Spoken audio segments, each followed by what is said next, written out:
مرحبا يا رمضان مرحبا شهر الصيام مرحبا يا رمضان.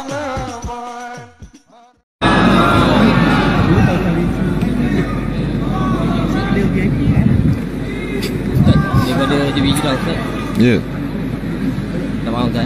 Tak apa. Boleh Ustaz? Dah. Okey. Terima kasih.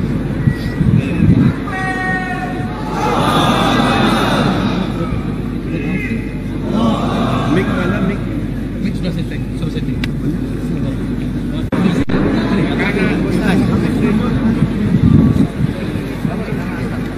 Udah.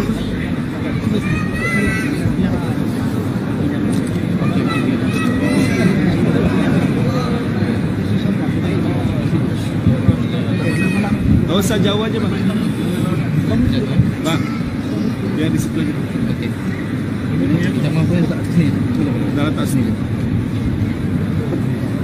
Dengar. Tak dengar. Tak dengar. Dengar boleh insya-Allah. Apa nama Ustaz?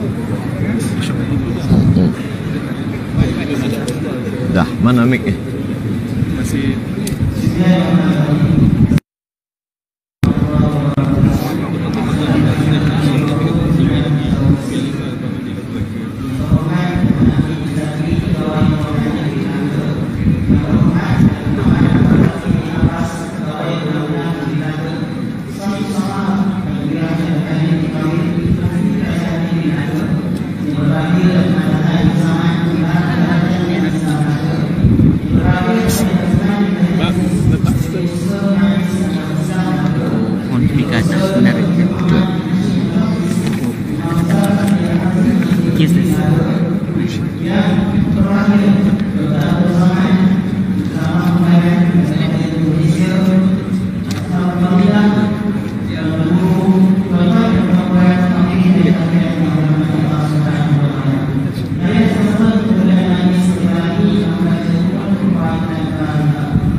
Bismillahirrahmanirrahim. Assalamualaikum warahmatullahi wabarakatuh.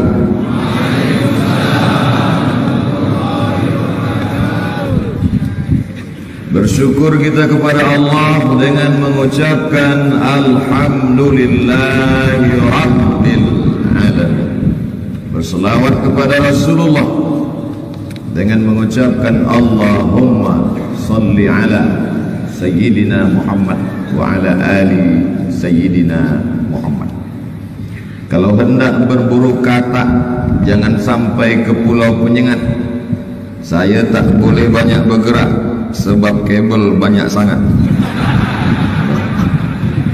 Jadi mohon maaflah kepada muslimin muslimat, saya tak boleh nak tegak ke macam mana berjalan. Saya bagi tahu dari awal-awal. Yang berhormat Datuk Hanafi bin Sakri, Pegawai Kewangan Negeri Melaka. Yang berhormat Datuk Muhammad Abbas Zafri bin Abbas, Pegawai Undang-Undang Negeri Melaka. Sahibus Samahah Datuk Wira Haji Abdul Halim bin Tawil, Mufti Kerajaan Negeri Melaka. Datuk Muhammad Azhan bin Samad, Pengarah Jabatan Agama Islam Melaka. Tuan Haji Azman bin Haji Aziz, Setiausaha Majlis Agama Islam Melaka. Datuk-datuk, datin-datin, muslimin muslimat yang besar tak dihimbau gelar, yang kecil tak dapat disebut nama. InsyaAllah kita semua dimuliakan Allah Subhanahu wa ta'ala. 1405-1511 1405-1511 1511, bukan nomor handphone, tapi itu adalah 106 tahun tegak berdirinya Kesultanan Negeri Melaka. Allahu Akbar. Parama artinya orang yang berkuasa, Iswara artinya raja, Parameswara orang yang berkuasa di atas semua raja-raja. Bahasa Arabnya yang berkuasa itu sultan, diambil dari kata sultan, tapi yang dipakai terjemahnya bukan bahasa Arab, yang digunakan Syah. Syah artinya raja. Makanya ada nama orang Muhammad Shah, Ahmad Shah, Riayat Shah, Mahmud Shah, Mansur Shah. Semua raja-raja ini menginduk kepada dia. Orang putih menyebutnya Alexander the Great. Tapi manakala dia sampai ke Arab disebut dengan Iskandar, maka dipakailah nama Iskandar Shah.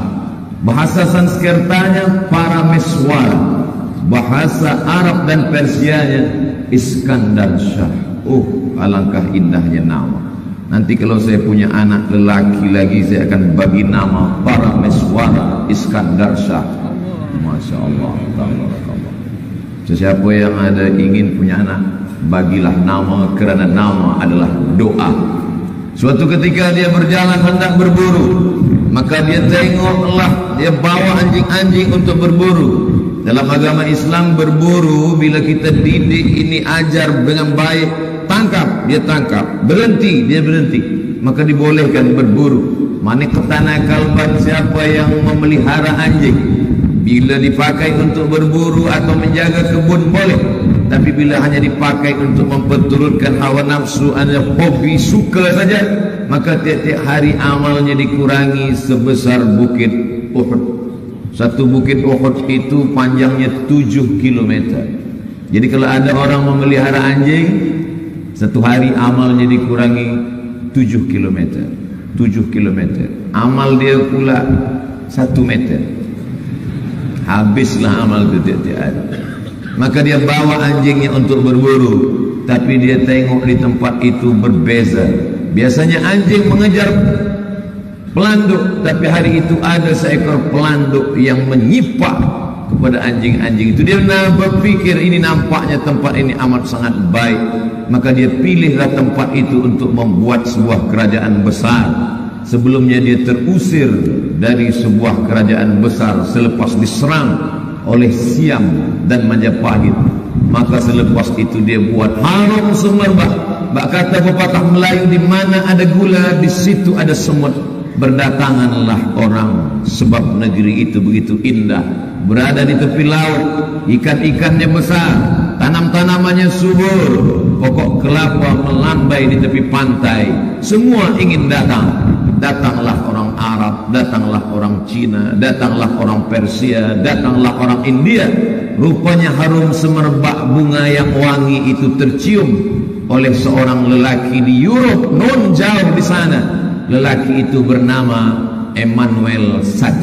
Maka dia panggil seorang kaki tangan kerajaannya bernama Diego Lopez. Lopez itu nama orang daripada Portugis, bukan Lopez pulut yang dibagi kelapa. Dia panggil Diego Lopez, sini engkau sekejap. Diego Lopez pun datang. Pergilah engkau ke negeri yang subur dan ramai manusia di sana. Di sana ada peradaban yang hebat dan luar biasa. Engkau bawa tentera-tentera engkau. Maka mereka pun datang ke negeri itu. Negeri itu bernama Negeri Melaka. Setengah orang mengatakan Melaka sebab dia berhenti di bawah pokok kayu. Pokok kayu itu bernama Melaka. Tapi yang lain pula berkata Melaka diambil dari bahasa Arab Laka, artinya bertemu. Melaka tempatnya orang-orang bertemu. Memang disinilah tempat yang paling strategik bertemunya berbagai macam suku, bangsa dan agama. Dua-duanya boleh dipakai. Lalu kemudian sampailah Diego Lopez ke negeri ini. Disambut dia Begitu orang Melayu, orang Islam mengajarkan menyambut tamu. Tak tengok sukunya apa, tak pandang agamanya apa, tak dilihat warna kulitnya bagaimana. Selama dia balik, selama dia baik, selama dia beradab, maka disambut dia dengan sambutan yang luar biasa. Maka datanglah Diego Lopez disanggup. Tapi rupanya lagi-lagi bak kata pepatah orang Melayu, tamu yang baik disambut baik, tapi tamu yang tak baik apa yang terjadi? Dikasih hati meminta jantung. Selepas dia dikasih hati, jantung pula ingin dia rebut. Mau tak mau, maka mesti ada perlawanan. Akhirnya selepas Diego Lopez melawan, datang pula pasukan dia dari Goa, tentera Portugis yang sama, bernama, lupa pula nama dia, Alfonso. Ujung namanya susah saya nak membacanya. Al-Barbecue kan apa nama? Mata mereka dengan pasukannya, maka terjadilah pertumpahan darah. Maka pada tahun 1511 akhirnya Sultan Mahmud Shah terusir. Tapi rupanya bumi luas. Alam takun ardullahi wasi'atan. Bukankah bumi ini luas? Fatuhajiru fiha. Maka pindah. Kalau sempit di tempat yang lain, kalau terusir dari satu tempat, dia pindah ke Bintan. Tapi rupanya tamu yang awal disambut baik ini tak membalas budi. Mereka serang juga sampai ke Bintan. Bintan itu sekarang di Kepulauan Riau. Saya setahun sekali bagi tazkirah ke Pulau Bintan. Bagi saya Pulau Bintan ini berkesan luar biasa. Indah, cantik. Tapi yang paling membuat berkesan, durian murah-murah. Di Bintan mereka kejar sampai ke Bintan. Hancur Bintan. Selepas Melaka mereka luluh lantakkan, mereka hancurkan. Sultan Mahmud Shah sampai ke Bintan, mereka kejar sampai ke Bintan. Akhirnya Sultan pergi ke Riau daratan. Sampailah dia ke sebuah negeri bernama Kampar. Kampar itulah tempat tinggal kami hari ini. Saya tinggal menetap di Kabupaten Kampar, Riau, Provinsi Sumatera, Indonesia. Jadi kalau disebut kenapa Ustaz datang kemari, saya sedang datang berjumpa, menelusuri sejarah, menengok saudara-saudara dan sahabat-sahabat. Oh, kita dengar Fardhu Isya. Kita teruskan selepas yang satu ini. Jangan kemana-mana.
wassalatul qa'imah ati sayyidina Muhammadan al-wasilah wal fadilah wasyarafa wad darajat rafi'ah wa ba'athu Allahumma maqaman mahmudan alladhi wa'adtah innaka la tukhliful mi'ad.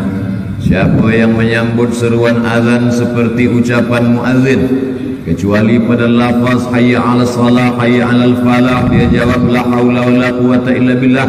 Selepas itu dia tutup dengan doa wasilah. Apa kata Nabi dalam Sahih Al-Bukhari, halat lahu syafaati yaumal qiyamah, maka wajiblah dia mendapatkan syafaatku pada hari kiamat. Mudah-mudahan kita semua mendapatkan syafaat Rasulullah sallallahu alaihi wasallam. 1405 hari ini 2020 apa maknanya? 600 tahun yang lalu azan yang kita dengar tadi, sudah 600 tahun azan tak pernah berhenti berkumandang di tanah yang dimuliakan Allah Subhanahu wa taala ini. Maka kalau sudah disebut Melayu, awal asal muasal adalah negeri Melaka. Kiri kanan kerajaan-kerajaan Melayu yang datang selepas dia jatuh. Apakah Islam jatuh hilang di atas muka bumi Allah dengan hilangnya Melaka? Tidak. Begitu Allah Subhanahu wa taala menjaga agama ini. A'udzubillahi minasyaitonir rajim. Inna nahnu nazzalna dzikra wa inna lahu lahafizun. Kami yang menurunkan Al-Quran Islam ini, kami juga yang akan menjaganya.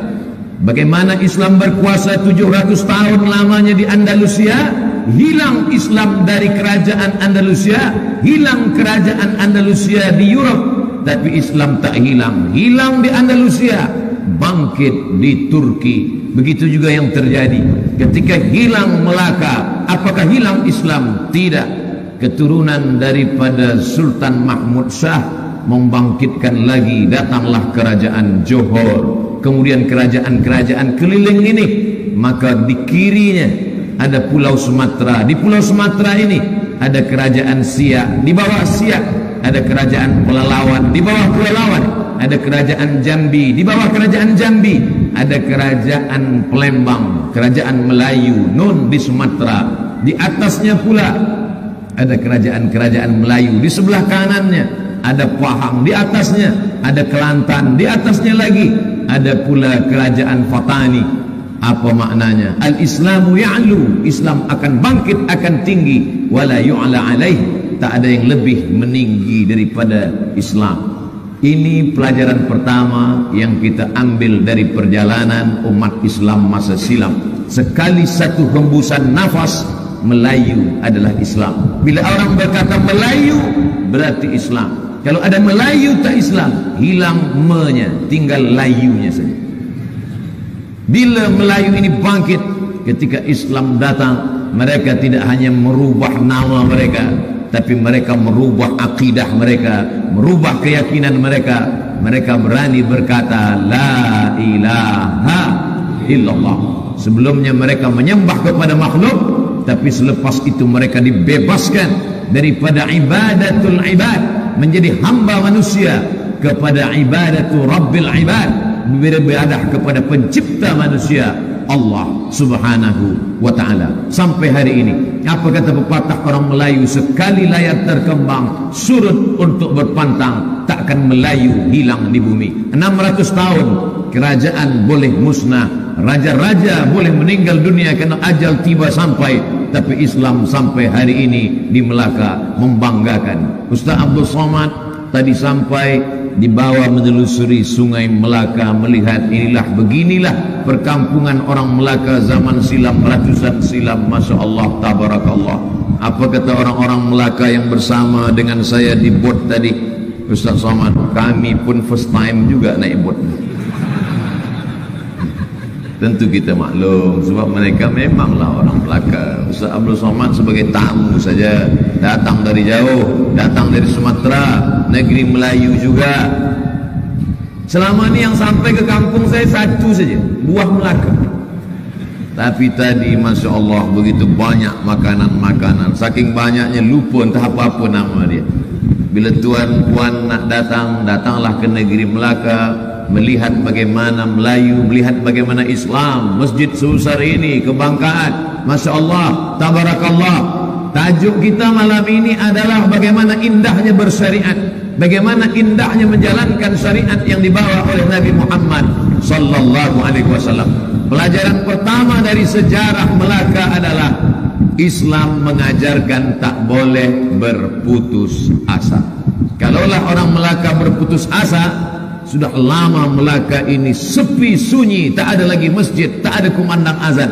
Tapi apa yang terjadi? Islam tetap tegak berdiri. Islam mengajarkan la tai'asu min rahmatillah, jangan pernah berputus asa. Pelajaran pertama indahnya bersyariat, tidak mengajarkan putus asa. Putus beras, orang boleh hidup 3 bulan. Putus air, orang boleh hidup 3 hari. Na'udzubillah, kalau naik air laut itu ke darat, habis semua air tawar, kita masih boleh hidup 3 hari. Tapi kalau putus asa, putus harapan, orang hanya boleh hidup 3 detik. 1, 2, 3. Dia cari pokok kayu, terjun, mati. Ya kalau mati. Kalau setengah mati, maka jangan putus asa. Orang-orang yang dulu mendirikan kerajaan ini, umat Islam yang begitu hebat, mengajarkan kepada kita bahwa mereka tak berputus asa.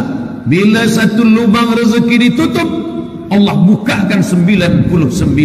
Bila satu negeri dikuasai, maka Allah bukakan negeri-negeri yang lain. Maka dibukakan Allah pintu-pintu rezeki yang lain. Jangan berputus asa. Masya Allah, tabarakallah. Hari ini kita melihat Melaka sebagai sebuah kota modern, beramai-ramai orang datang. Masya Allah, tabarakallah.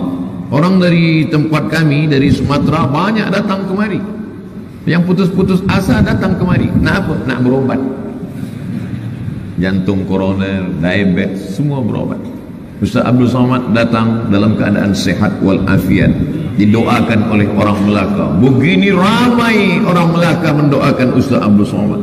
Berbulan-bulan mereka doakan, ya Allah, sehatkanlah Ustaz Abdul Somad sampai ke Melaka ni, ya Allah. Selepas dia sampai nanti, terserahlah, aku serahkan pada kau. Selepas orang Melaka berdoa, orang Pahang pula berdoa, ya Allah, sihatkan Ustaz Abdul Somad esok ke Pahang. Selepas Pahang, lalu kemudian orang Kuala Terengganu pula berdoa, ya Allah, sihatkan Ustaz Abdul Somad. Lepas orang Kuala Terengganu pula, kota yang paling jauh di dunia, itu yang akan saya datangi hari Ahad nanti. Kota paling jauh di dunia, Ujung Pandang, Makassar. Masya Allah, tabarakallah. Ini semua negeri-negeri ini pernah dihancurkan, dilucut kuasanya, dibunuh, diseksa. Datang Portugis, balik Portugis, datang Belanda, balik Belanda, datang British, balik semua. Tapi umat Islam tak ada yang stres, tak ada yang depresi. Mereka tetap berusaha. Apa kata Tengku Umar daripada Aceh, istri Sultan Iskandar Shah itu daripada Pasai. Pasai itu adalah Aceh. Itulah makanya hubungan Pasai dengan Melaka ini, berkali-kali Sultan Iskandar Muda datang ke Melaka. Dari Aceh atas Sumatera datang dia kemari. Lalu kemudian ketika dalam satu perjalanan dari Samudra Pasai Aceh, dia singgah ke sebuah selat. Negeri itu nama Tanjung Balai. Ada 2, Tanjung Balai Karimun di Riau, satu lagi Tanjung Balai. Lalu kemudian dia menikah dengan seorang perempuan bernama Putri Selendang Ungu. Dari hasil pernikahan itu lahirlah seorang lelaki bernama Abdul Jalil. Itulah dia Sultan pertama Sumatera, Sultan Abdul Jalil. Hubungan baik dengan Pasai. Datang pertama kali sampai di ujung Sumatera bagian atas, sampailah ke negeri ini. Hubungan-hubungan baik silaturahim ini mereka jalankan sampai hari ini. Walaupun kita terpecah belah oleh sebab daripada penjajahan ini, tapi tak pernah ada putus asa. Datang tsunami menghantam, apakah umat Islam menjadi kafir kepada Allah? Tidak. Mereka tetap tegak berdiri. Penjajahan manusia datang, mereka tetap kuat. Alam datang, mereka tetap kuat. Siapa yang mengajarkan mereka? Indahnya bersyariat, tidak pernah putus asa, sebab dia selalu serahkan semuanya kepada Allah. Dia angkat kedua tangannya, dia berkata Allahu Akbar. Dia tak pernah takut mati. Salah seorang pejuang di Samudra Pasai itu bernama Tengku Umar. Apa kata Tengku Umar? Kalau aku mati, aku menjadi syahid. Kalau aku hidup, kalau mati aku malam ini berperang dengan Belanda, aku akan mati syahid. Kalau aku hidup besok pagi, aku akan minum kopi. Dia melihat hidup ini simple. Dia melihat hidup ini kecil saja. Karena bagi orang beriman, engkau pergi ke tepi laut, pergi ke tepi laut pantai kota Melaka, masukkan ujung jarimu ke dalam laut. Selepas itu tariklah ke atas. Apa yang kau tengok, setetes, itulah dunia. Mana akhirat, itulah samudra yang luas. Esok pagi pemuda-pemuda belia-belia pergi ke tepi laut. Jangan malam ni gelap. Esok pagi ambil kamera, letakkan dengan tiang, buat video pendek. Hi guys, hi brother, kau pikir dunia ni besar, kau pikir dunia ni hebat? Inilah dunia. Celupkan ujung jarimu ke Selat Melaka, tarik ke atas. Yang menetes, itulah dunia. Mana akhirat? Inilah yang luas. Masukkan ke Instagram, like and share, supaya orang faham. Jangan hanyut pada dunia. Kalaulah dulu mereka stres, sakit, depresi, mati mereka bukan mati syahid. Tapi Islam mengajarkan mereka berjuang. Man mata duna malihi fahuwa syahid. Siapa yang mati memperjuangkan harta bendanya, mempertahankan sejengkal tanahnya, melawan penjajah, fahuwa syahid, maka dia akan mati sebagai mati syahid. Datang Pati Unus dari kerajaan Demak, Jawa, bukan dari Sumatera. Sumatera datang menolong. Kalau ada yang datang menolong dari Sumatera dekat, dari Jawa. Orang Sumatera, orang Melayu yang datang pertolongan tidak hanya dari Jawa datang, beribu-ribu dengan kapalnya datang. Tapi rupanya takdir berkata lain. Di balik itu ada hikmah yang luar biasa. Allah tidak pernah bertanya, apakah manakala hai panglima perang Pati Unus dari kerajaan Demak, Jawa, apakah ketika kau tolong Melaka kau menang? Allah tak tengok kau menang atau kalah. Tapi yang dipandang Allah adalah apa yang sudah kau lakukan pada saudaramu, apa yang sudah kau tolong pada saudaramu. Pati Unus mati syahid bersama bala tenteranya menolong Melaka. Di akhirat kalau dia ditanya Allah, hai Pati Unus, apa yang sudah kau buat untuk Melaka? Aku sudah berbuat. Darah menetes, kapal terbakar, syahid nyawa melayang. Hari ini kalau kita ditanya Allah Subhanahu wa ta'ala, hai Abdul Samad, apa yang sudah kau buat untuk Palestin? Saya akan menjawab. Tiap Jumat aku naik ke atas mimbar, aku berdoa, Allahumma ansuril Islam wal muslimin fi Palestin. Tolong saudaraku Islam di Palestina ya Allah. Itu saja, tak ada lain. Oleh sebab itu, man lam yahtam bi amril muslimin falaysa minhum. Siapa yang tak peduli pada saudaranya, maka dia bukan orang Islam. Alhamdulillah, Masya Allah, Tabarakallah. Zaman modern saat ini, begitu ada saudara kita yang teraniaya di Uyghur, maka berkumpul pemimpin-pemimpin untuk membahas, memberikan pertolongan. Ini pelajaran yang pertama, indahnya bersyariat Islam. Islam mengajarkan kita tidak pernah berputus asa. 600 tahun lamanya, 6 abad selepas dihancurkan, masih tetap tegak berdiri. Saya tidak ada melihat mereka yang berputus asa, tetap bersemangat. Maka semangat ini kita teruskan. Sekarang banyak anak-anak muda belia kita putus asa. Bila kita tanya, apa cita-cita keinginan masa depan engkau? Aku nak mati je.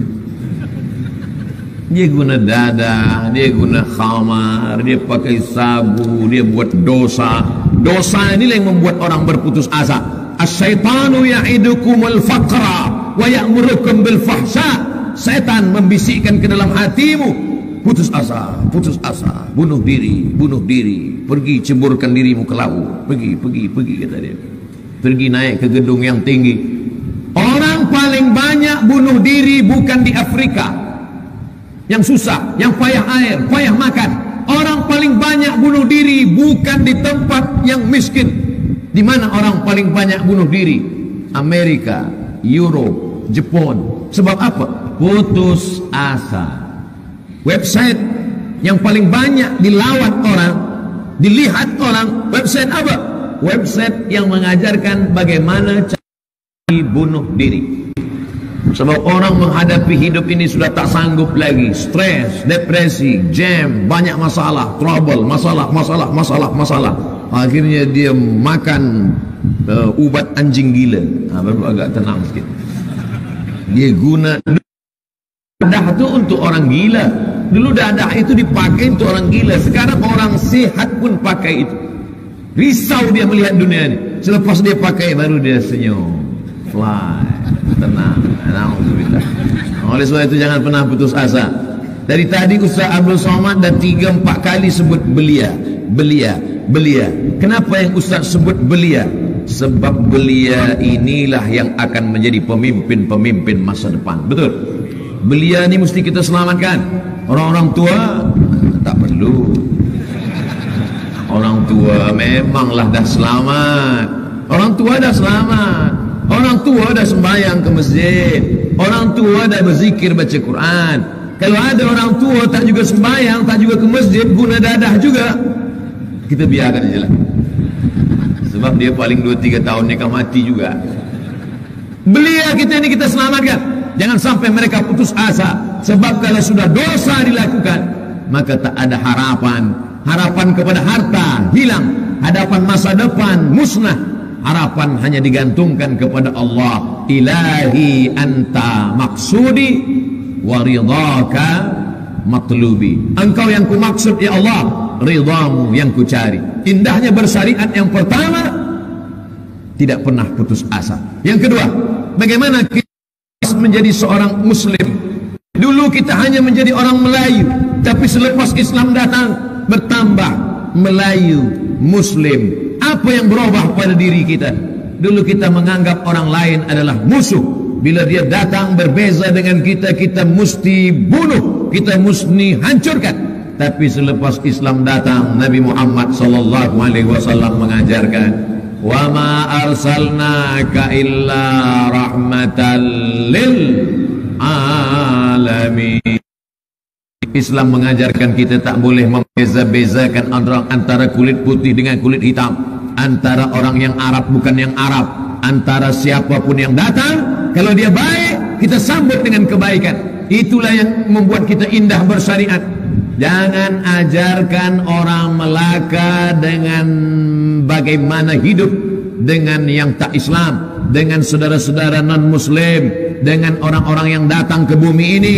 Bumi ini milik siapa? Siapa yang pertama kali datang? Tapi ketika datang orang lain, dia tidak menganggap orang itu sebagai musuh, tapi yang dia anggap adalah sebagai kawan, bukan sebagai lawan, tapi sebagai sahabat. Bukan orang yang mesti dimusuhi, tapi sebagai orang yang diajak untuk membangun negeri. Siapa yang mengajarkan ini? Yang mengajarkan ini adalah Sayyidina wa Maulana Muhammad sallallahu alaihi wasallam. Nabi Muhammad sallallahu alaihi wasallam datang orang Kristian Najran, bukan Arab, agamanya bukan Islam. Dia datang daripada Yaman, berjumpa dengan Nabi Muhammad sallallahu alaihi wasallam di kota Al-Madinah Al-Munawwarah, bukan di Makkah. Kalau di Makkah Nabi menyambut dengan baik, mungkin kerana dia lemah, tiada kekuatan. Tapi ini dia sambut di kota Al-Madinah Al-Munawwarah. Saat itu pasukannya kuat, dia sudah tundukkan semuanya. Apa yang dia lakukan? Apakah dia ajak mencabut pedang? Mereka bukan kawan kita, mereka adalah musuh kita. Siapa saja yang datang ke kota Madinah, berbeza agamanya, pancung kepalanya. Bukan itu yang diajarkan Nabi SAW. Nabi sambut mereka dengan baik. Mereka layan sebagai tamu-tamu yang datang sebagai hamba Allah. Mereka bertanya tentang Isa alaihi salam. Siapa Isa itu wahai Muhammad? Kata Nabi Muhammad sallallahu alaihi wasallam, dia bacakanlah satu surah. Itulah dia surah Ali Imran. Al-Fatihah, Al-Baqarah, Ali Imran. Al keluarga, Imran keluarga Imran. Ada seorang lelaki bernama, istri dia bernama Hannah. Lama tak ada anak. Lalu kemudian Hannah bernazar, idh qalat imra'atu Imran, ingatlah ketika istri Imran bernama Hannah bernazar, inni nazartu laka ma fi batni muharrara, aku bernazar ya Allah, kalau anakku ini nanti lahir, aku akan jadikan dia sebagai muharrara, dia hanya menyembahmu, beribadah kepadamu, tidak ada kerja yang lain, hanya sebagai penolong agamamu. Maka lahirlah anak, inni sammaituha Maryam, aku beri anakku itu bernama Maryam. Imran punya istri bernama Hannah, bernazar karena lama tak punya anak, akhirnya anak itu lahir, dia bagi nama Maryam. Maryam melahirkan anak Isa ibnu Maryam. Nabi menjawab dengan baik. Kalau ada orang bertanya kepadamu, siapa Isa itu? Isa anak Maryam, Maryam anak Hannah, Hannah punya suami bernama Imran. Satu surah menjawab, surah Ali Imran. Nabi menjawab. Ini yang diajarkan Islam. Nabi tidak menjawab dengan pedang, bunuh mereka, tidak. Tapi katanya kan Nabi punya pasukan perang, Nabi itu kan panglima perang, betul. Tapi coba tengok apa yang disampaikan Nabi pada panglima perang. 6. Satajiduna rijalan fis sawami, wahai pasukan bala tentera, nanti aku akan kirim kamu ke Mu'tah. Di sana kamu akan berjumpa dengan church, gereja-gereja. La ta'ridu lahum, jangan kamu ganggu para pendeta, jangan kamu bunuh mereka. La taqtulu sabiyan murdi'a, jangan bunuh budak sedang menyusui. Wala sayfan faniya, jangan bunuh orang tua renta yang lemah tiada daya upaya. La taqtu'unna sajaratan, jangan potong pokok kayu. La tahdimu buyutan, jangan hancurkan rumah. La ta'qiranna nahlan, jangan cabut pokok kurma. Ada Nabi berkata, bakar semuanya, hancurkan semuanya. Tidak. Inilah pesan rahmatan lil alamin. Indahnya bersyariat. Sekarang anak-anak kita yang belajar dengan pendidikan sekular, tak belajar Islam, dia anggap Islam ini hanya 3 saja. Lahir akikah, nikah walimah, mati takziah. Tak ada lain. Apa ini? Lalu kemudian ketika orang mengejek, mengolok, agama kamu adalah agama pembunuh, agama kamu adalah agama teroris, dia pun kerana tiada berpengetahuan, dia ikutkan saja. Maka tajuk malam ini, Masya Allah, Tabarakallah, tentulah dipilihkan oleh orang-orang yang berilmu. Kita nak ungkapkan kepada anak muda kita, belia kita, masa depan pemimpin kita, apa yang ingin kita tunjukkan? Indahnya menjalankan syariat, tidak pernah ada putus asa. Dan yang paling penting, memuliakan semua manusia. Hebatnya lagi, bukan cuma manusia yang dijaga, pokok kayu tak boleh dipotong, dunia tak boleh dirosak. Zaharal fasadu fil barri wal bahr, sudah nampak kerosakan-kerosakan di atas muka bumi dan di lautan. Bima kasabat aidin nas, sebab perbuatan tangan manusia. Tak boleh merusak alam semesta. Sudah 2 kali saya tunjuk laut di sana. Betul laut di sana? Di sana? Oh, untung saya tanya. Nak nanya kalau tak tahu bertanya. Cuba kalau saya tak tahu terus tadi saya kata, laut kita kotori, laut kita cemar. Semuanya tersenyum. Kita sangka mereka senyum suka, rupanya salah tunjuk. Datanglah orang putih menangkap ikan hiu, shark. Manakala ikan hiu tadi mati dibelah perutnya, apa yang nampak di dalam? Plastik. Akibat membuang botol plastik, membuang sampah ke laut, akhirnya ikan-ikan pun mati. Betul kata Allah Subhanahu wa taala. Bagaimana dengan Islam? At-tahuru syatrul iman. Suci adalah ajaran daripada Islam. Iman setengahnya ada pada kesucian. Tidak boleh membuang sembarangan, tidak boleh merosak alam semesta, mesti menjaga. Man qata'a sidratan, siapa yang memotong satu batang pokok, siapa yang memotong sebatang pokok kayu tiada sebab, sawwaballahu ra'sahu finnar, disungkurkan Allah kepalanya dalam api neraka. Masya Allah, tabarakallah.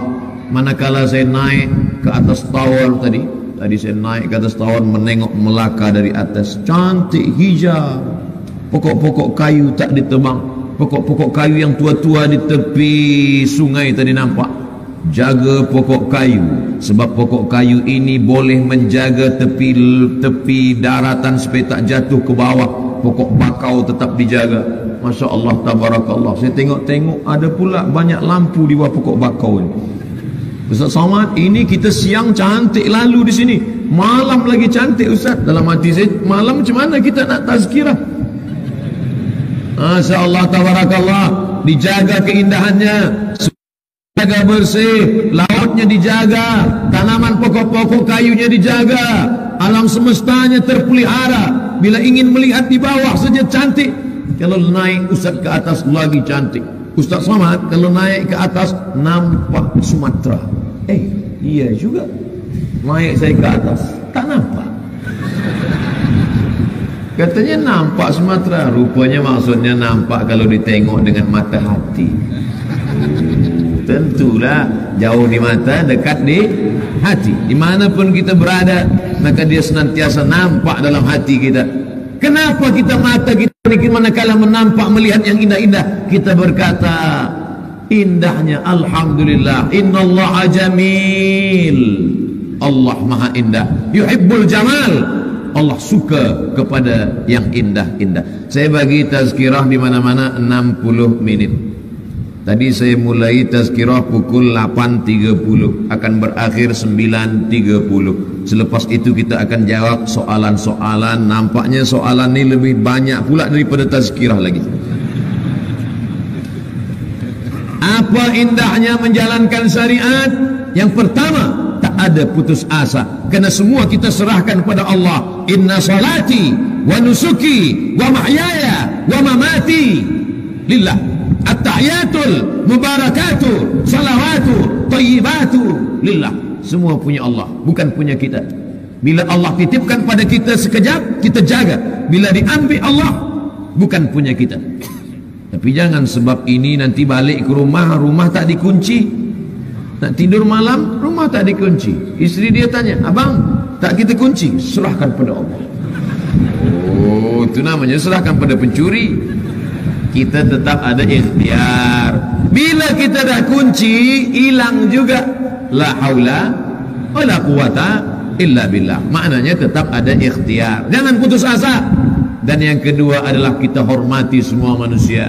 Siapapun dia jangan kita tengok. Kalau nampak budak kecil, engkau belum ada dosa lagi. Anakku, kau tak ada dosa anak. Sementara Ustaz Abdul Somad ni memanglah dah banyak dosa. Tahun-tahun buat dosa. Nama Abdul Somad, lahir 1977, sekarang 2020, dah 24 tahun umur. Dosa banyak. 43 tahun. Banyak dosa. Kalau nampak orang tua, pakcik, tuan, datuk, engkau pernah muda dan pernah tua, amal kau lebih banyak, sedangkan aku ini amal belum lagi banyak. Kalau nampak orang tak beriman sekalipun, kita tetap husnuzan. Andai engkau dibagi Allah hidayah dan engkau masuk Islam, maka amal engkau banyak dan engkau tiada dosa walau sedikit pun. Oleh sebab itu kita sentiasa husnuzan pada Allah. Tapi kalau nampak dia sudah merosakkan, mengganggu, maka kita ada hukum. Islam bukan hanya akhlak, Islam bukan hanya sabar, Islam bukan hanya qanaah, Islam bukan hanya tawakal, tapi Islam juga ada hukum. Man mata duna malihi fahuwa syahid. Siapa yang mati membela hartanya, siapa yang mati membela agamanya, maka dia akan matinya sebagai mati syahid. Apa kata Haji Abdul Malik Karim Amrullah? Siapa yang diam manakala agamanya dihina, maka gantilah pakaiannya dengan kain kafan. Oh, bukan main. Tapi Nabi itu katanya lembut, Nabi itu katanya baik. Nabi dihina, patah giginya, berdarah keningnya, berdarah kakinya, dia tak ada marah.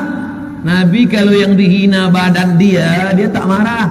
Tapi kalau dihina keyakinan dia, agama dia, 1 bulan dia angkat tangan melaknat. Allahumma al'an Bani Ra'il, Allahumma al'an Zakwan, Allahumma al'an Usayyah. Laknat Bani Ra'il, laknat Zakwan, laknat Usayyah. Tapi kalau diri dia yang dihina, maka dia berikan maaf. Berbeza dengan orang Islam sekarang. Kalau diri dia dihina, mengamuk dia. Tapi kalau keyakinan dia dihina, tak apa, kita mesti sabar. Oleh sebab itu maka pahami Nabi SAW dengan baik. Kita tak boleh menganiaya orang. walaupun berbeza agama, keyakinan, suku, bangsa dengan kita, sebab mereka adalah manusia. Jangankan manusia, tidak boleh istinja menggunakan tulang. Nampak tulang kerbau, tulang sapi, tulang kambing, diambil tulang, dibuat istinja untuk membersihkan najis. Kata Nabi, jangan istinja dengan tulang. Kenapa tak boleh ya Rasulullah? Innahu ta'amu ikhwanikum, kerana tulang itu adalah makanan saudara kamu dari kalangan jin. Banyak jin mengamuk sekarang sebab dia tak dapat tulang lagi. Apalah kamu ni, kata jin. Oleh sebab itu maka Islam tidak hanya mengajarkan sayang kepada manusia, sampai kepada makhluk yang lain. La yabulanna ahadukum fil juhri, jangan kamu, jangan kamu kencing ke lubang tanah. Pergi naik ke bukit, ke gunung, nampak ada lubang tanah, kemudian dikencing ke lubang tanah. Tak boleh. Kenapa tak boleh kencing ke lubang tanah? Sebab di dalam lubang tanah itu ada semut-semut kecil yang sedang walimah nikah. Hancur, datang tsunami kita. Bayangkan itu. Pernah tak kita berpikir tentang itu? Tidak boleh memotong kambing dengan pisau yang tumpul. Idza dzabhtum fa ahsinuz dzabhah. Kalau kamu menyembelih, sembelih dengan pisau yang tajam. Bagaimana itu ya Rasulullah? Falyuhidda syafratahu, tajamkan pisaunya, asah dulu baik-baik. Tapi mengasah pisau ini pun tak boleh di depan mata kambing. Datang seorang lelaki, dia baringkan kambing, dia letakkan ke lantai, dia asah di mata kambing. Oh, marah Nabi. Apa kata Nabi? Aturidu antumita amau ta'atif, kau nak buat kambing ni mati berkali-kali kah? Kenapa tak boleh ya Rasulullah? Takut dia. Pucat pasi kambing, putih muka kambing menengok pisau. Dulu datuk-datuk kita bagi tahu jangan asah pisau di mata kambing, tutup mata kambing itu dengan tangan. Dulu saya sangka itu hanyalah pepatah orang Melayu saja. Selepas saya belajar Islam, saya tengok rupanya ada hadisnya. Indahnya menjalankan syariat Islam. Kulu, makanlah, sila makan. Tapi ada yang boleh dimakan, ada tak boleh dimakan. Kenapa saya tak boleh makan? Perut-perut saya, mulut-mulut saya, apa salahnya kalau sekali makan? Makanlah, makan. Datang corona, baru tahu. Sekarang orang baru tahu. Tapi dulu lagi Islam 14 abad dah mengajarkan kita indahnya bersyariat. Biarkan dia hidup. Batman, Spiderman, biarkan dia hidup. Jangan semua nak digulai pula. Alhamdulillah, tabarakallah. Kulu, makanlah. Wala tusrifu, tapi jangan melampau batas. La ta'tadu, jangan melampau sempadan. Ini ada sempadannya. Bila sempadan ini kita lampau, ada hukuman. Jangankan sempadan Allah Ta'ala, sempadan manusia, sempadan kerajaan. Kalau kita lampau, tetap juga kita akan ditangkap, tetap juga akan ada hukuman. Abdul Somad datang daripada Dumai, Riau, nak pergi ke Melaka, ada sempadan, dia tetap tanya. Mereka tetap ada tanya, custom akan tanya, awak dari mana? Dari Indonesia. Mana pasport? Tunjuk. Takkan saya katakan, mana pasport? Lillahi ma fis samawati wa ma fil ard. Langit punya Allah, bumi punya Allah. Kalau tak percaya, cubalah. Sedangkan sempadan manusia mesti kita jaga, apalagi sempadan Allah Subhanahu wa ta'ala. Indahnya bersyariat, jangan putus asa. Indahnya bersyariat, jalankan syariat Islam, maka insya Allah akan selamat. Tunjukkan di mana orang teraniaya ketika menjadi minoriti. Tidak ada yang teraniaya, kerana Islam mengajarkan kita menghormati orang lain. Datanglah Amr bin As, dilaporkan oleh orang Kristian Ortodok Koptik dari Kairah, Mesir. Apa kata mereka? Ini tanah saya sudah dirampas, sudah diambil. Padahal sebenarnya tanah itu nak buat jalan, jalan untuk kepentingan awam, supaya orang banyak boleh lalu. Tapi kemudian dia melapor kepada Khalifah Amirul Mukminin Sayyidina Umar ibn al-Khattab radhiyallahu anhu. Umar bin Khattab ambil tulang, dia bagi garis lurus dengan pedang. Dia katakan, bagi tulang ini kepada Amr bin As, gubernur Mesir. Amr bin As, dia bawa tulang, dia tunjukkan kepada Amr bin As. Amr bin As, Ini ada kiriman. Dari siapa? Dari Umar bin Khattab. Mana dia kiriman? Tengok. Bukan surat, tulang aja. Apa ni? Garis lurus. Apa maknanya? Wahai Amr bin As, walaupun kau gubernur, kau akan mati dan kau akan jadi tulang seperti tulang ini. Lurus garisnya. Apa maknanya? Engkau mesti lurus, jangan curang, jangan menganiaya orang walaupun berbeza agama denganmu. Siapa yang mengajarkan ini kalau bukan Sayyidina wa Maulana Muhammad sallallahu alaihi wasallam? Yang pertama, Islam mengajarkan tak boleh putus asa. Yang kedua, menghormati orang lain walaupun berbeza agama. Yang ketiga, dunia hanya sementara. Dunia tempat persinggahan. Selepas ini Islam mengajarkan kita bahwa kita akan mati. Semua akan tinggal. Abdul Somad, hari ini kau angkuh dan sombong, kau duduk di kerusi yang tinggi. Ini kalau lama-lama saya macam ini boleh jadi Fir'aun sini. Makanya nanti selepas saya berkeliling Malaysia ni, nanti saya akan pergi ke hutan supaya sedar diri, tahu diuntung, supaya kau sedar wahai Abdul Somad, di sini kau dimuliakan, kau pakai kain emas sekarang ni, kain emas, benangnya benang emas ni, baju masya Allah tabarakallah, di mana-mana Ustaz Abdul Somad tazkirah tausiah pakai kepiah hitam, peci hitam. Tapi malam ini dah ambil gambar belum? Saya sebenarnya nak tanya je. Semua ni tinggal Abdul Somad ni, semua ni tinggal Abdul Somad. Kepiah ni tanjak juga. Tanjak ni akan tinggal. Baju Teluk Belangan juga namanya. Baju Melayu tinggal semua. Tinggal permata kancing. Banyaknya. Tinggal ni semua Abdul Somad. Semua tinggal. Semua ni tinggal semua. Kalau pernah kau berikan kepada anak yatim, kau sapu kepala anak yatim, itulah yang akan menolong di hadapan Allah. Baju ni kau pakai aja 2-3 kali Abdul Somad, selepas ni kau bagi pada anak yatim. Tapi mana ada anak yatim sebesar ni? Itulah yang akan menolong kau di hadapan Allah Subhanahu wa taala. Fadzalikal ladzi yad'ul yatim wa la yahuddu ala ta'amil miskin. Bagi ma'akalta fa'afnaita, yang kau makan busuk, wa malabista fa'ablaita, yang kau pakai lapuk, yang kau makan busuk, yang kau pakai lapuk, yang kau sedekahkan, itulah yang akan menjadi bekal untuk hari esok. Mana yang dulu hebat-hebat di negeri Melaka ni, yang kaya-kaya dulu, mana? Semuanya hilang ditelan zaman. Mana yang kekal abadi? Masjid tetap kekal abadi. Maka siapa yang pernah membangun masjid, alhamdulillah. Siapa yang belum membina masjid, malam ni dia mesti berniat dalam hati, ya Allah, sebelum aku mati, izinkan aku membina sebuah masjid, insyaAllah. Amin. Bagaimana kalau saya tak sanggup membina masjid sampai mati, Ustaz?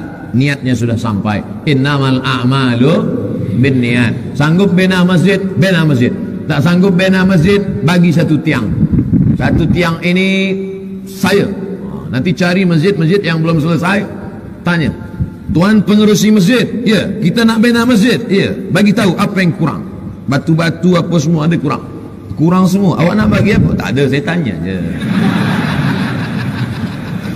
Tolonglah. Bukan kita tanya. Maksudnya saya ini nak tanya apa yang paling murah. Ini tiang ni berapa? Ini 200.000 ringgit. Biarlah yang kaya-kaya je. Lantai macam mana? Ini mahal juga. Yang paling murah apa? Itu nanti akan menolong kita di hadapan Allah Subhanahu wa taala. Siapa yang tak percaya, tak apa. Kalau ada tuan-puan malam ini yang tak percaya, cakap saya bahawa semua ni akan tinggal, tak apa-apa. Nanti waktu dia mati baru dia tahu. Betul juga kata Ustaz Somad, ya. Apa lagi, tak ada guna penyesalan. Apa kata mereka yang sudah mati itu? Laula akhartani ila ajalin qarib. Kalaulah aku kau bagi hidup agak sekejap saja ya Allah, sekejap saja ya Allah. Puan-puan, makin kuat suara ni. Puan-puan yang baju banyak sampai 3 lemari, bagikanlah ke fakir miskin. Itu nanti akan hilang semuanya, tak dapat menolong di hadapan Allah. Balik dari sini, buka, bagi semua. Tinggalkan agak 2-3, jangan pula semua habis. Itulah yang akan menolong di hadapan Allah Subhanahu wa taala. Islam mengajarkan kita bahwa hidup ini adalah singkat. Hidup ini kita tak tahu bila berakhir. Maka gunakan kesempatan ini beramal sehat. Wasihhataka qabla saqamika, masa sehat sebelum datang sakit. Saya mulai pukul 8.30, sekarang pukul 9.30, 60 menit kita bersama. Seterusnya saya akan jawab soalan-soalan. Yang boleh saya jawab, yang tak boleh saya jawab nanti saya bawa balik ke Riau.